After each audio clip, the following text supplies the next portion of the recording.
तरफ जहां भारतीय एलएसी पर जमा हुआ है चीन, तो उसके लिए अब भारत ने बड़ा तगड़ा वाला एक्शन लिया है और ये एक्शन बिल्कुल बॉर्डर पे इजराइल की तरह ले रहा है। तो वहीं दूसरी तरफ अमेरिका पर हुए नौसैनिक हमले के बाद अब अमेरिका भी एक्शन वाले मोड में आया है। कुल मिलाकर कहें तो चीन के लिए बहुत ही डरावनी स्थिति पैदा हो रही है। जैसा कि हमने पहले भी आपको कहा है, चीन के राष्ट्रपति शी जिनपिंग पिछले 1-1.5 साल से विदेशी यात्रा करने से परहेज कर रहे हैं। जिनपिंग चीन से बाहर ही नहीं गए हैं। अब रिपोर्ट्स ये कह रहे हैं कि दरअसल जिनपिंग के अंदर एक डर है, जिस डर की वजह से जिनपिंग देश छोड़कर कहीं नहीं जाना चाहते हैं। अब सवाल ये उठता है कि आखिर ऐसी कौन सी बात है जो शी के लिए खौफ बनी हुई है। दरअसल शी जिनपिंग ने साल 2019 में जब महामारी की शुरुआत हुई तो देश से बाहर जाना बंद कर दिया। उनकी आखिरी विदेश यात्रा 17-18 जनवरी 2020 में म्यांमार की थी। चीन और भारत का पड़ोसी मुल्क म्यांमार फरवरी से ही सैन्य सरकार की गिरफ्त में है। म्यांमार यात्रा के कुछ दिन बाद जिनपिंग सरकार ने महामारी को स्वीकार किया और हुबई प्रांत को पूरी तरीके से बंद कर दिया। अब जानकारों का कहना है कि चीन में जिनपिंग एक व्यक्ति का शासन है, यानी जिनपिंग ही सर्वशक्तिमान है, जिनपिंग ही अजय है। ये वाला सीन सोचकर जिनपिंग था, लेकिन यहाँ पर जिनपिंग को अब ये भनक लगी है कि चीन के अंदर घर के भीतर उसके दुश्मन मौजूद है और ये दुश्मन बड़ी संख्या में बन रहे हैं।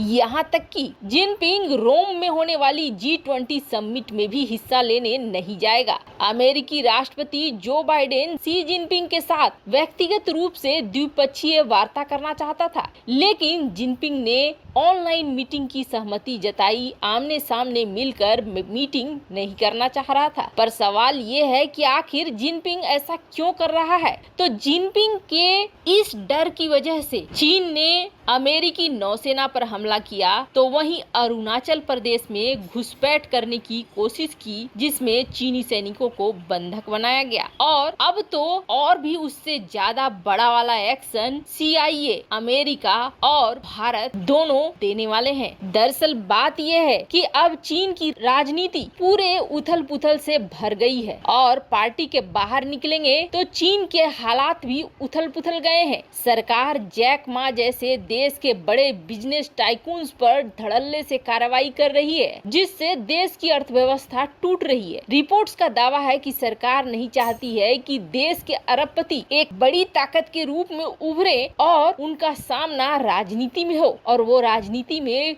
दखल देने की कोशिश करे। अब जिनपिंग को लग रहा है कि कहीं वो दूसरे देश गए तो उनका तख्ता पलट न हो जाए, क्योंकि हालात चीन के बहुत बुरे हैं। आप आर्टिकल देख सकते हैं, चीन के हालात दिन ब दिन खराब ही होते जा रहे हैं। आप देख सकते हैं NDTV का ये आर्टिकल, जिसमें ये बताया गया है कि चीन में जिस तरीके से ऊर्जा की क्राइसिस हो रही है, इससे आईफोन से लेकर मिल्क तक हर चीज प्रभावित हो रहा है। बड़ी बड़ी कंपनियां, आम लोग, सब कुछ महंगा हो रहा है। सब कुछ को प्रभावित होना पड़ रहा है, क्योंकि कंपनियां बंद है। जो स्टॉक में चीजें हैं वो महंगी हो चुकी है और जो काम कर रहे हैं वो महंगे दर पर काम कर रहे हैं। और ये एक सेक्टर में नहीं हो रहा है, बल्कि हर सेक्टर में हो रहा है। अब जरा सा आप भोजन का कॉस्ट देखेंगे, जो UN ने निकाला है कि किस देश में सबसे ज्यादा है, तो आपको बता दें पिछले 10 सालों में भोजन का दाम 2019 के बाद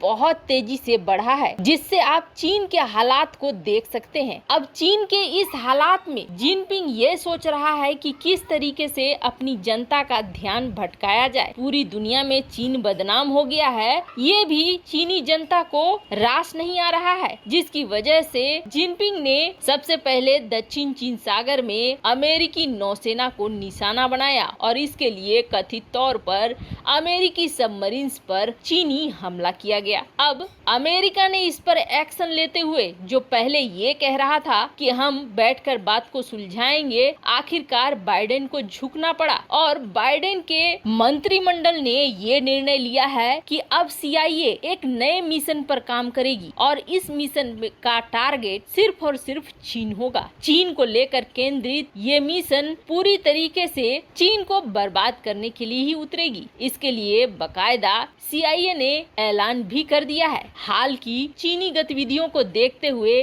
CIA ये मान रहा है कि अब हमारा दुश्मन रूस नहीं है बल्कि चीन है। अब कहा तो ये भी जाने लगा है कि बाइडेन को अनसुना करते हुए भी कई निर्णय अमेरिकी प्रशासन में लिए जा रहे हैं, जिसमें से एक ये CIA का अपना फैसला भी है कि चीन के खिलाफ ही अब सारे मिशन होंगे। रूस हमारा दुश्मन नहीं है, चीन है। जबकि बाइडेन कई बार ये कह चुके हैं कि रूस हमारा सबसे बड़ा दुश्मन है। CIA के इस आर्टिकल को आप देख सकते हैं, जिसमें साफ तौर पर चीन को अपना सबसे कट्टर दुश्मन बताया गया है। यानी बहुत जल्द आपको चीन के नौसेना, थल सेना या वायु सेना पर अमेरिका का एक्शन जरूर दिखेगा। तो जहां एक तरफ अमेरिका चीन के ऊपर एक्शन लेने के लिए ये कर रहा है, तो वहीं दूसरी तरफ आपने देखा उत्तराखंड में किस तरीके से चीनी सैनिक घुस आए, फिर जब तक वहां भारतीय सैनिक पहुंचे वो वहां से भागे। अब अरुणाचल प्रदेश में इन्होंने घुसपैठ करने की कोशिश की, 200 को बंधक भी बना लिया गया, बाद में मिलिट्री के कमांडर्स की वजह से छोड़ दिया गया। लेकिन अब आप सोचेंगे कि ऐसा क्यों होता है, क्यों घुसपैठ हो जाता है? तो कई ऐसे इलाके हैं चीन से लगते हुए, बांग्लादेश से लगते हुए या फिर पाकिस्तान से लगते हुए, जहां अभी भी